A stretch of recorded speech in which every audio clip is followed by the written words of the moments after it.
미국은 이혼하면 재산 50%를 무조건 나눠준다고 하는데 그게 맞아? 이게 나도 좀 궁금했어. 그래서 찾아보니까 우리나라에서는 세계 이혼이라고 나오고 금액도 엄청나다 뭐 이렇게 나오잖아. 근데 이게 미국 사례를 보니까 아무래도 좀 사이즈가 다르긴 하더라고. 일단 아마존 알지? 아마존 CEO 제프 베이조스가 형, 음, 댓글 보면 미국은 이혼하면 재산 50%를 무조건 나눠준다고 하는데 그게 맞아? 이게 나도 봤거든? 근데 이번에 판결이 35%가 나왔잖아. 근데 많은 분들이 이건 뭐 50% 주는 것도 아깝다, 다 줘야 된다, 막 이렇게 얘기하시더라고. 근데 지금 이 사건 자체가 사실은 이 이혼 과정에서 좀 최 회장이 좀 너무 가족들한테 모질게 해서 이게 막 좀 전반적으로 국민적 공분을 좀 산 것 같아. 그 마음도 충분히 이해를 해. 사실 나도 미국 법 잘 모르잖아. 그래서 한번 찾아봤어. 과연 미국도 50%인가? 그래서 한번 찾아봤는데 미국도 한국과 비슷하게 특유재산이냐 공동재산이냐를 따져서 재산분할 대상을 분류한다고 해. 일단 뭐 용어가 완전히 같을 수는 없겠지만 내가 그 미국 용어를 이제 나름대로 해석을 한 거야. 미국에서 특유재산은 혼인 전 형성한 재산, 그리고 상속 증여받은 재산을 의미하는 것으로 보이고, 혼인과 관계없는 재산을 의미해. 그리고 공동재산은 주로 이제 예를 들면 소득으로 형성한 재산처럼 혼인 이후에 형성한 것들, 뭐 이런 것들을 이제 말을 하는 거야. 그리고 원칙적으로 이혼할 때는 그 특유재산이 아닌 공동재산에 대해서 재산분할을 하게 돼 있어. 여기까지는 한국이랑 매우 비슷하지. 근데 재산분할하는 방식에서 주마다 차이가 좀 있어. 일단 미국 대부분의 주에서는 한국과 마찬가지더라고. 그래서 혼인 기간, 재산, 기여도, 부양적 성격을 고려해서 재산 분할의 기여도를 따져서 페어하게 나누자. 뭐 이런 게 한국과 크게 다르지 않았어. 다만 워싱턴, 아이다호, 캘리포니아, 네바다, 아리조나, 뉴멕시코, 텍사스, 위스콘신, 루이지애나 주에서는 결혼 후에 형성한 모든 재산, 즉 부부 공동 재산은 모두 그 공동의 소유이기 때문에 5대5로 나눠야 된다라고 하는 공유재산법을 도입하고 있어. 즉 혼전에 특별하게 재산 분할에 대한 합의가 없다면 기여도나 뭐 누가 많이 벌었고 뭐 이런 거 전혀 상관없이 5대5로 나눈다는 뜻이야. 아마도 이런 주법을 보시고 5대5다 이렇게 말씀하신 것 같아. 형, 이번에 최 회장과 노 관장 이혼하면서 노 관장이 약 1조 3천억 정도 재산 분할 받았잖아. 이게 세계적으로 봐도 큰 금액이야? 이게 나도 좀 궁금했어. 그래서 찾아보니까 우리나라에서는 세계 이혼이라고 나오고 금액도 엄청나다 뭐 이렇게 나오잖아. 근데 이게 미국 사례를 보니까 아무래도 좀 사이즈가 다르긴 하더라고. 일단 아마존 알지?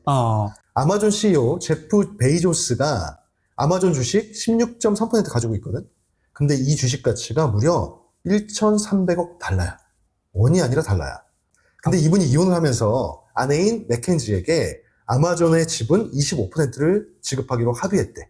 그래서 그에 해당하는 금액이 356억 달러야. 그래서 하나로 약 40조 원이라고 하네. 그리고 그 돈을 지급받게 되잖아? 그럼 맥켄지가 갑자기 세계 보호 중 18위가 되고 세계 여성 보호 중에는 4위가 된다고 해. 사이즈가 다르지? 그리고 이제 이들은 이혼 후에도 친구이자 공동양육자로 새로운 관계를 고대하고 있다라고 발표를 했어.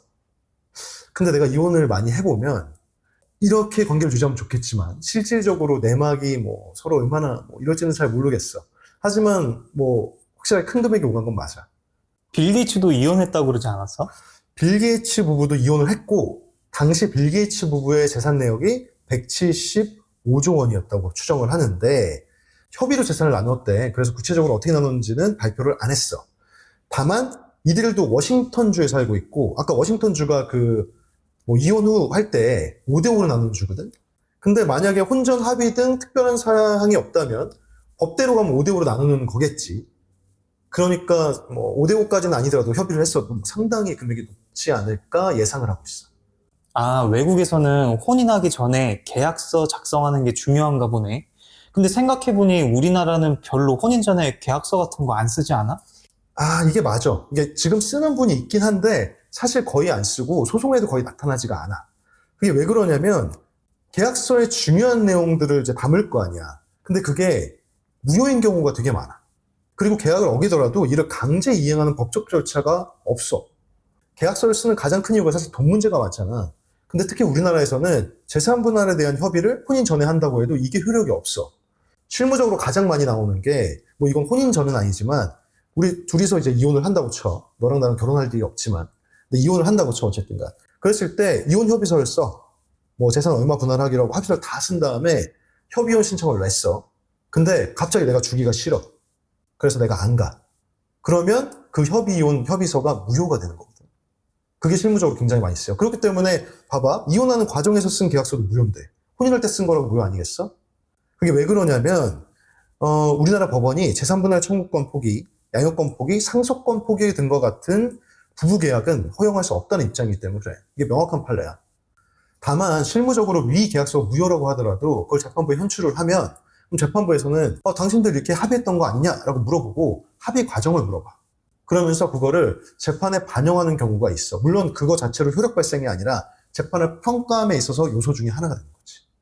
그리고 꼭 이게 재판에서 반영되는 것만 아니더라도 합의서를 쓸 때 이런 거 있잖아. 내가 결혼을 하면서 이런 부분들은 내가 꼭 해줬으면 좋겠고 이런 부분들은 정말 안 했으면 좋겠어. 이럴 수 있잖아. 근데 그런 부분들을 우리가 약속을 했다 하더라도 나중에 그걸 안 해. 근데 그게 위법은 안 돼. 내가 너무 싫어. 근데 내가 이게 우리가 약속이 있었다는 걸 입증을 해야 되잖아. 입증이 되면 신뢰관계 훼손이라든지 파탄의 원인 제공이 될 수 있으니까. 그런 거에 대한 입증이 될 수도 있고 또 재산 관련해서 협의를 했다 쳐. 그러면 지금 있는 재산이 내가 특유재산인지 공동재산인지를 나중에 내가 입증을 해야 되는데 계약서에 그게 나오면 입증이 돼버리는 거잖아. 그런 의미에서 계약서가 의미가 있을 수 있어. 그리고 이게 혼인계약서가 실무적으로 잘 쓰이지가 않아서 그렇긴 한데 이게 계약서를 쓰면 일단 제3자한테도 물론 유효한 컨텐츠에 한해서는 제3자에게도 공시하는 효과가 있어. 그리고 그 공시하는 효과를 누리기 위해서는 혼인 신고 전에 계약서를 작성을 해야 되고 그리고 그걸 등기까지 해야 돼. 뭐 더 할 얘기 없어? 밥 먹어서.